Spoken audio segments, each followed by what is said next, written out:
చేసుకున్నది. కన్యలో ఉన్నటువంటి కన్య మరియలో ఉన్నటువంటి ఇంకా కొన్ని సుగుణాలు మీతో నేను చెప్పాలని ఆశపడుతూ ఉన్నాను. లూకా సువార్త 1వ అధ్యాయము 46వ వచనం. ఇదిగో ఈ శుభవచనం నా చెవిన పడగానే ఓకే, నా ప్రాణము ప్రభువుని ఘనపరచుచున్నది, ఆయన తన దాసురాలి దీన స్థితిని కటాక్షించెను. హల్లెలూయా, దేవునికి స్తోత్రం. హల్లెలూయా.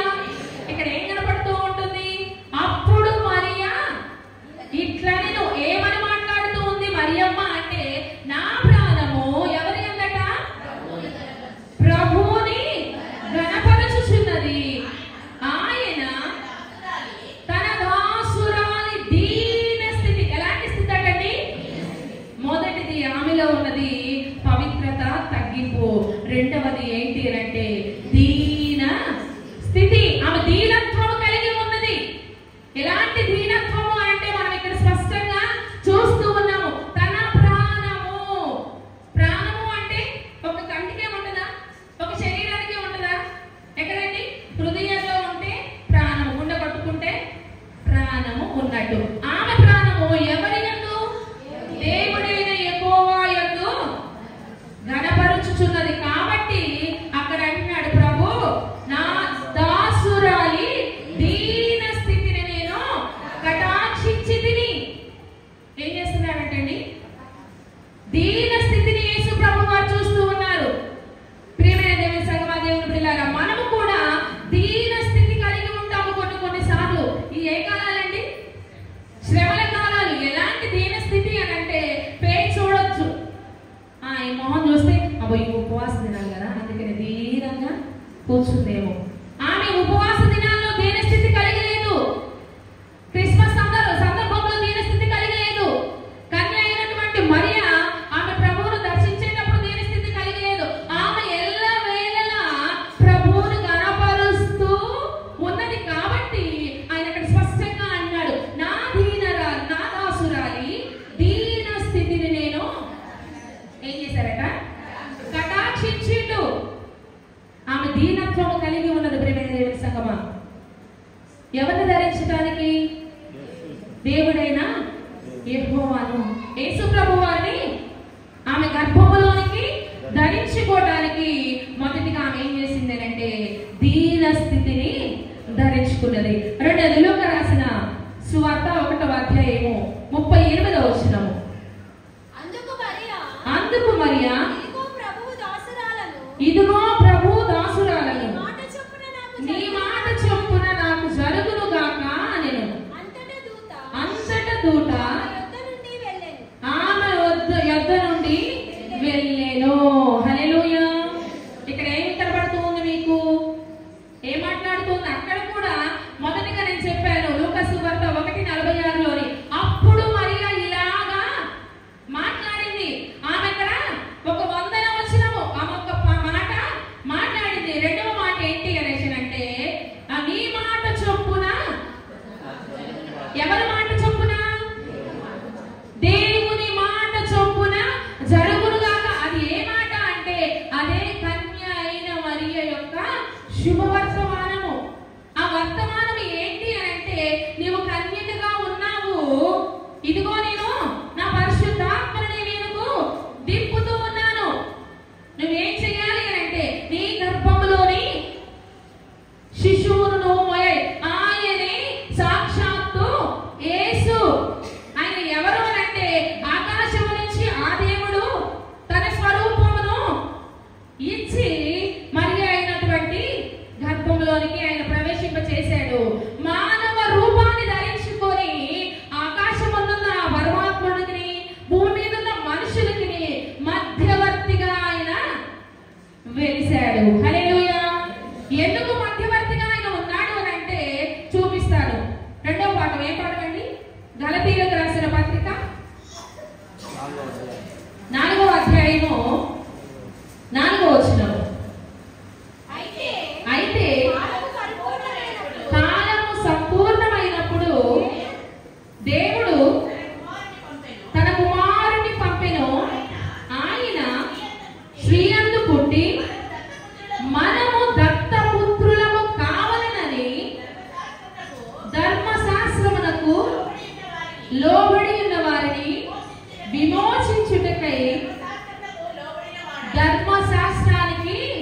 లోబడిన వాడాయను. హల్లెలూయా, దేవునికి స్తోత్రం. హల్లెలూయా. ఎందుకు వచ్చిందండి ఆయన? కన్య అయిన మరియ గర్భాన ఆయన జన్మించడానికి గల కారణం ఏంటి? ధర్మశాస్త్ర గ్రంథాన్ని నేను చెప్తాను కదా, వినుట వలన విశ్వాసము ఎప్పటికీ కలగదు. విన్న మీరందరూ కూడా నా ధర్మశాస్త్ర గ్రంథం ప్రకారం నడవండి. మీరు నడవట్లేదు అంతే. అందుకనే తండ్రి అయిన దేవుడు తన కుమారుని ఈ లోకానికి కన్య అయినటువంటి మరియ గర్భాన జన్మించే విధంగా చేశాడు. ఆయనకి జన్మనిచ్చిన తల్లి ఎంతో గొప్ప పేరును ఆమె పొందుకోగలిగింది. ఆమె ఎలాంటి స్థితిలో ఉంది అంటే ఒక పవిత్రురాలుగా ఉంది, రెండవది తగ్గింపు కలిగి ఉంది, మూడవది ఆమె దీన స్థితి కలిగి ఉన్నది. ఇంకొక మాట ఏంటి అంటే ఇక్కడ మనం స్పష్టంగా చూసుకోవచ్చు, దేవుని చిత్తాన్ని ఆమె నెరవేర్చింది. హల్లెలూయా, దేవునికి స్తోత్రం. హల్లెలూయా, దేవుని చిత్తాన్ని ఆమె నెరవేర్చింది. ఎలాంటి చిత్తము అని అంటే మనం చదువుకున్నాము ఏంటిదంటే ధర్మశాస్త్ర గ్రంథానికి లోబడటానికి తన్ను తాను రిక్తునిగాను బలిగాను అర్పించుకుని. ఎందుకు అంటే మానవ శరీరాన్ని ఆయన ధరించుకుంటూ, ఎవరి కోసం ధరించుకుంటూ అంటే నిన్ను బట్టి నన్ను బట్టి. హల్లెలూయా, ఎవరిని బట్టండి? మనల్ని బట్టి. ఆయన పుట్టుక ఒక విశేషము కదండి. ఆయన జన్మించుండు అని అంటే మన స్తోమతకు తగ్గట్టు మనం ఖర్చు పెడుతూ ఉంటాము. ఎలాంటి ఖర్చు అని అంటే వందల్లో పెట్టేవాళ్ళు వందల్లోని, వేలల్లో పెట్టేవాళ్ళు లక్షల్లో పెట్టేవాళ్ళు లక్షల్లో పెడతాడు. ఆయన పుట్టుక ఒక విశేషము, గొప్పగా చేస్తూ ఉంటాము. ఆయన మరణము కూడా ఒక విశేషమే. హల్లెలూయా. ఎవరైతే అలా జన్మించేది ఎవరికైనా అది సాధ్యమా? ఎవరికి కూడా సాధ్యము కాదు. అది అందరికీ అసాధ్యమే. ఎందుకు అసాధ్యము అని అంటున్నాను అని అంటే కన్య అయినటువంటి మరియ స్పష్టంగా మనకు మనం పలుకుతూ ఉన్నాం. ఈ రోజు ఏం పండుగ అమ్మా అంటే ఏమంటాము? కన్య మరియ యొక్క శుభ వర్తమానం. వర్తమానం ఏంటి అమ్మా అనేసి అంటే ఆకాశం నుంచి ఒక దూత వచ్చింది, ఇదిగో శుభవచనం అనగానే ఆమె గర్భము ధరించింది అనేసి మనం చెప్పుకుంటూ ఉంటాము. కానీ ఇంత లోతుగా ఏంటి అంటే ఆయన ఎందుకు వచ్చాడు అంటే నువ్వు నేను, నీ పాపము నా పాపాన్ని బట్టి ఆయన పొయ్య మీద వేలాడబడటానికి మన మధ్యలోకి వచ్చాడు. ప్రియమైన దేవుని సంగమా, ఏ విధంగా మరణించాడు అంటే అది మనందరికీ తెలుసు. ఆయన మరణం కూడా మనకు విశేషమే. గుడ్ ఫ్రైడేలో చూస్తూ ఉంటాము, ఆర్సీఎంలో అయితే ఘనముగా వారు చేస్తూ ఉంటారు ఆ పండుగని. మనం కూడా సంతోషంగా జరుపుకుంటాం. ఎందుకు సంతోషిస్తూ ఉంటాము? ఆయన మరణించాడు కదా, అది గుడ్ ఫ్రైడే కదా అంటే ఆయన ఎందుకు వచ్చాడు? గలతీయులకు రాసిన పత్రికలో ఆయన చెప్తూ ఉన్నాడు కదా, నిన్ను బట్టి నీవు ధర్మశాస్త్ర గ్రంథానికి లోబడట్లేదు కాబట్టి మిమ్మల్ని అందరినీ కూడా నేను ఎక్కడికి? ధర్మశాస్త్ర గ్రంథాన్ని, ఆ గ్రంథాన్ని చూసి నడవటానికి, మిమ్మల్ని విమోచించడానికి నేను ఈ లోకానికి వచ్చాను. హల్లెలూయా, దేవునికి స్తోత్రం. మొదటిది ఆమె దీన స్థితి కలిగి ఉన్నది యేసు ప్రభు వారిని బట్టి. రెండవది ఆయన చిత్తాన్ని ఆమె నెరవేర్చింది. అదేవిధంగా లూకా సువార్త, యోహాను సువార్త 2వ అధ్యాయము 4-5 వచనాలు చూసుకున్నట్లయితే యేసు ఆమెతో అమ్మా నాతో నీకేమి పని, నా సమయము ఇంకనూ రాలేదనెను. ఆయన తల్లి పరిచారకులను చూచి ఆయన మీతో చెప్పునది చేయుడని అనెను. హల్లెలూయా. ఇక్కడ కన్య అయినటువంటి మరియలో ఇంకొక లక్షణం చూస్తూ ఉన్నాము. యేసు ప్రభువాన్ని బట్టి మాట్లాడుతూ ఉంటుంది, ఇదిగో మీరందరూ కూడా ఆయన చెప్పినది మీరు చేయండి. అక్కడ యేసు ప్రభు అన్నాడు, అమ్మా నాతో మీకేం పని, నా సమయము ఇంకనూ రాలేదు అన్నప్పటికీ మరి అంటుంది, అయ్యా కూర్చున్న మీరందరూ కూడా ఇట్రండి ఇట్రండి. ఏం చెప్తుంది అక్కడ? ఇదిగో నా కుమారుడు చెప్పింది మీరు చేయండి. ఇరుగు పొరుగు వారి పట్ల ఆమె ప్రేమ కలిగింది. ఏమంటున్నామే? నా కుమారుడు చెప్పింది మీరు చేయండి. చేయకుండా ఉంటారే. నా కుమారుడు ఏమంటూ నాతో మీకేం పనమ్మా, నా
అక్కడ ఏం జరుగుతుంది?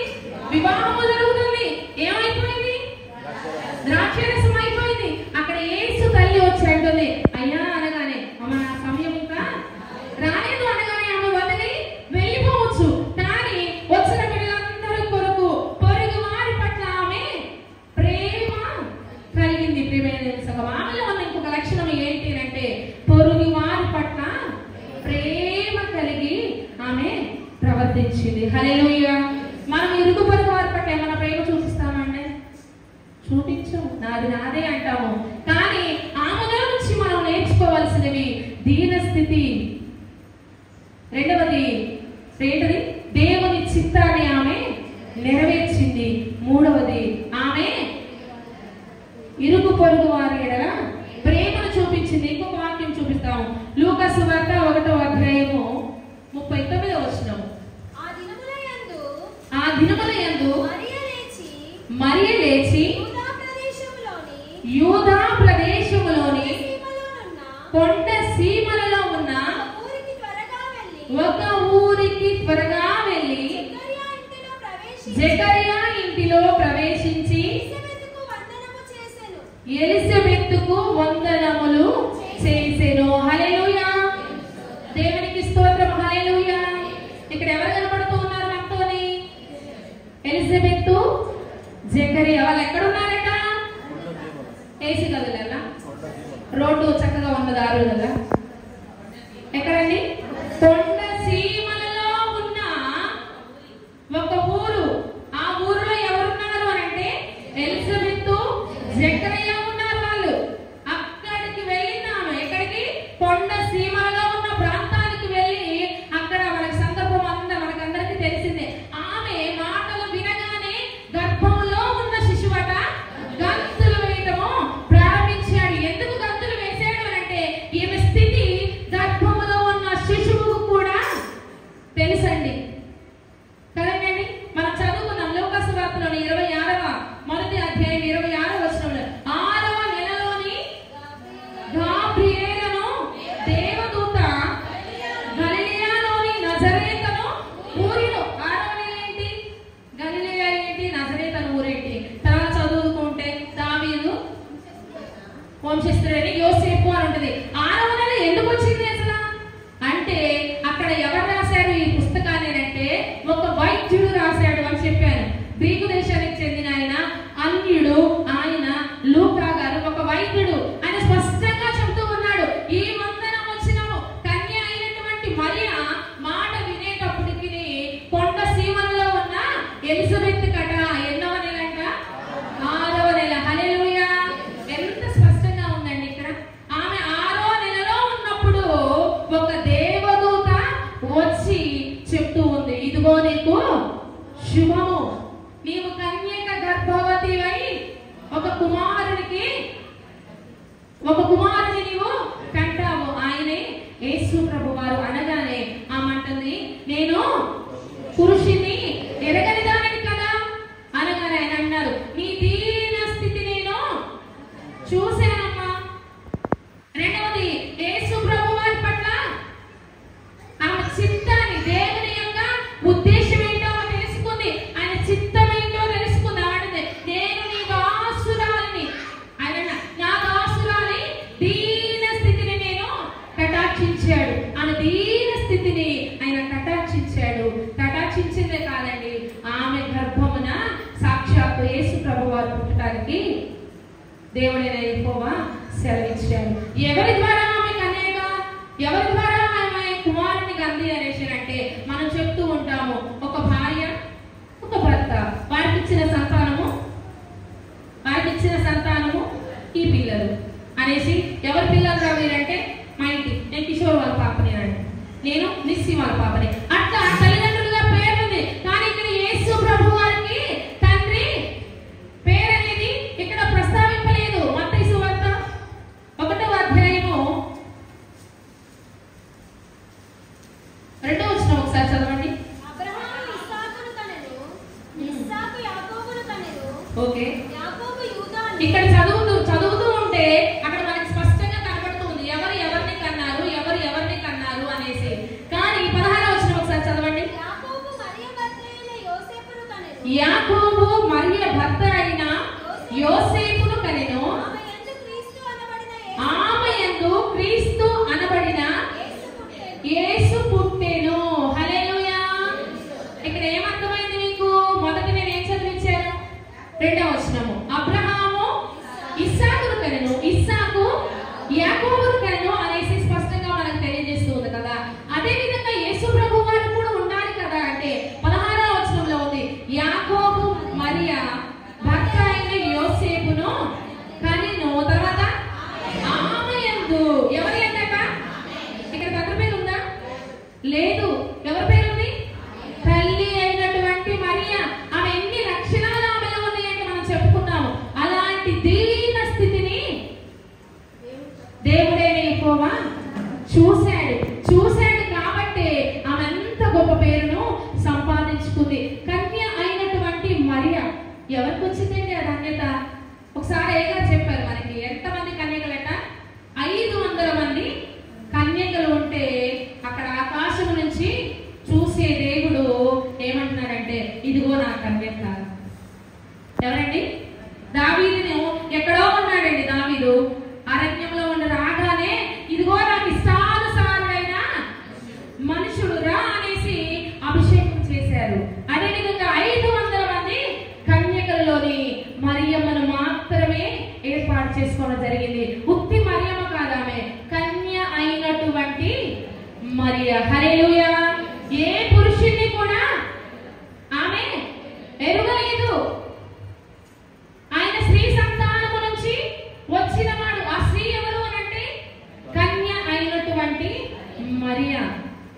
ఆమె అంత గొప్ప పేరును సంపాదించుకోవడము జరిగింది. ప్రియమైన సంగమా, ఇంకా మనం ఆమె గురించి చెప్పాలి అంటే ఆమెలో అనేకమైనటువంటి సుగుణాలు మనము చెప్పుకోవచ్చు.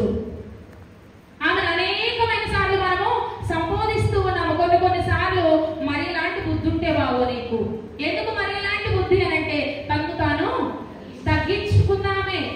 భర్త మాట వినప్పుడు ఇదిగో మరిలాగా నేను ఉంటే బాగో. ఎందుకు అనంటే ఆమె సాక్షాత్తు యేసు ప్రభు వారు చిత్తాన్ని ఆమె నెరవేర్చింది. తన్ను తాను తగ్గించుకొని. 3వది, ఇరుగు పొరుగు వారి పట్ల ప్రేమ కలిగింది. ఎందుకు ప్రేమ కలిగింది అంటే మొదటిగా ఆమెలోని దీనత్వము ఉన్నది. 2వది ఆమె ఏంటిది? దేవుని చిత్తాన్ని నెరవేర్చే విధంగా ఉన్నది. 3వది, ఇరుగు పొరుగు వారి పట్ల ఆమె ప్రేమ కలిగి ప్రవర్తించటము జరిగింది. అందుకనే సంఘముగా పిలువబడుతున్న మీ అందరికీ కూడా నేను చెప్పే మాట ఏంటి అని అంటే, స్త్రీ వలె, ఒక కన్యక వలె శ్రీరంగ మీరందరూ కూడా కదండి. మనది ఏంటది? Saint Peter's church. సార్ ఒక పేరు పెట్టారు. ఏంటది? One family. వన్ ఫ్యామిలీగా ఉన్న మన అందరము కూడా ఒక సంఘము, ఒక కన్యక లాంటి సంఘముగా మనము ఉండాలి. ఈ కన్యకను బట్టి మనం ఏమి నేర్చుకున్నాము అని అంటే, మీరు ఇళ్ళకు పోయి కూడా ఒక్కసారి మిమ్మల్ని మీరు పరీక్షించుకోండి. ఆమె పవిత్రత కలిగింది. ఎలాంటి పవిత్రత అంటే తన్ను తాను తగ్గించుకునే విధముగా. ఆ తగ్గింపు ఎలా వచ్చింది అంటే సాక్షాత్తు ఆమె గర్భములో నుంచి వచ్చిన పరమాత్ముడిని ఎక్కడండి? శిలువ పైన మరణించటానికి కూడా ఆమె వెనుతీయలేదు. అలాంటి తగ్గింపు స్వభావము కలిగింది. వన్ ఫ్యామిలీగా ఉంటున్న మీరందరూ కూడా ఏం చెయ్యాలి అంటే మిమ్మల్ని మీరు తగ్గించుకోవాలి. 2వది, దీన మనసు ఆమె ధరించుకుంది. ఏ మనసు? మత్తయి సువార్త 5వ అధ్యాయంలో ఉంటది. ధన్యతలో వస్తు ధన్యత ఏంటండి? ఏంటంటండి? ఆత్మ విషయమై దీనులైన వారు ధన్యులు, పరలోక రాజ్యము వారిది. హల్లెలూయా. దేవునికి స్తోత్రం. హల్లెలూయా. మత్తయి సువార్త 5వ అధ్యాయంలో ఏముంది? దీనులైన వారు ధన్యులు. ఇక్కడ మరియమ్మ గారు ఏమంటున్నారు? దీన మనసు ధరించుకున్న నీవు ధన్యురాలిగా పేరు సంపాదించుకున్నాము. హల్లెలూయా. దేవునికి స్తోత్రం. ఎంత గొప్ప ధన్యత అండి. సంఘముగా పిలువబడుతున్న మీరందరూ కూడా మీ ఆత్మను బట్టి మీరు ధన్యత కలిగి ఉండాలి. తెలుసండి, ఒక్కొక్కసారి మన ఆత్మ మనకు హెచ్చరిస్తూ ఉంటుంది. ఇది చేస్తున్నాము ఇది తప్పు కదండి. ఒకసారి అంటే అమ్మ నా హృదయం ఎందుకో అది తప్పు అని చెప్తుందబ్బా, నేను రానులే అంటే. మన ఆత్మ మనతో ఒక్కొక్కసారి మాట్లాడుతూ ఉంటుంది. అదే ఆత్మ ఇక్కడ మనం పరిశుద్ధ గ్రంథంలో చూసుకున్నట్లయితే ఆత్మ విషయమై, ఆత్మలో ఒక విషయం ఉందట. ఆత్మ విషయమై దీనులైన వారు ధన్యులు, పరలోక రాజ్యము వారిది. మనం ధన్యులుగా ఉంటేనే పరలోక రాజ్యము. ఇదిగో అయ్యగారు ఉన్నారు కదా, తండ్రి గారు ఉన్నారు కదా, బాప్తిసం తీసుకున్నాంలే, నిద్రాపం తీసుకున్నాంలే, పరలోక రాజ్యము నాది అంటే అది కుదరదు. పరలోక రాజ్యం ఎవరిది? దీనులైన వారిది. మరి ఎలాంటి ఆత్మ అంటే దీనత్వము కలిగిన ఆత్మను ధరించుకున్నవారు, వారిదే పరలోక రాజ్యము. ఆయన సర్వోన్నతుడు. ఎలాంటండి? ఆయన గర్భమున పుట్టినవాడు సర్వోన్నతుడు. కొన్ని సందర్భాల్లో కొంతమంది చెప్తూ ఉంటారు సర్వ ప్లస్ ఉన్నతుడు, సర్వోన్నతుడు, గుణసంధి అంటే సందుల్లో కొన్ని ఉంటాయి. గుణసంధి, సవర్ణ దీర్ఘ సంధి. సర్వ ప్లస్ ఉన్నతుడు, సర్వోన్నతుడు, సర్వములో కూడా ఉన్నవాడైన ఆయన లేని సృష్టి లేదు. అలాంటి వ్యక్తికి, అలాంటి మనిషికి ఆమె జన్మను ఇచ్చింది. ఆ మనిషి సాక్షాత్తు యేసు ప్రభువు వారు. జన్మనిచ్చిన మనిషి ఎవరు అంటే మనము మన మాటల్లో చెప్పాలి అంటే శరీరాన్ని ధరించిండు. ఒక మనిషిగా మనలో ఉన్న ప్రతి ఒక్క అవయవాలను కూడా ఆయన ధరించుకుంటూ, ధరించుకొని మనల్ని బట్టి ఆయన కలువరి శిలువ మీద బలి యాగముగా ఆయన బలయ్యారు కదండి. ఆయన ఎంతో జాలి గల హృదయము. ఏంటండి? జాలి కలిగిన హృదయము. ఇక్కడికి వచ్చినాక నేను ఒక పాట విన్నానండి. ఏంటిదంటే సంఘంలోనే ఉన్నాను. ఓ జాలి హృదయుడా సిలువను మోసితివా, మాకై పరుసేవను తితివా. ఓ జాలి హృదయుడా సిలువను మోసితివా,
చివరికి అంటారు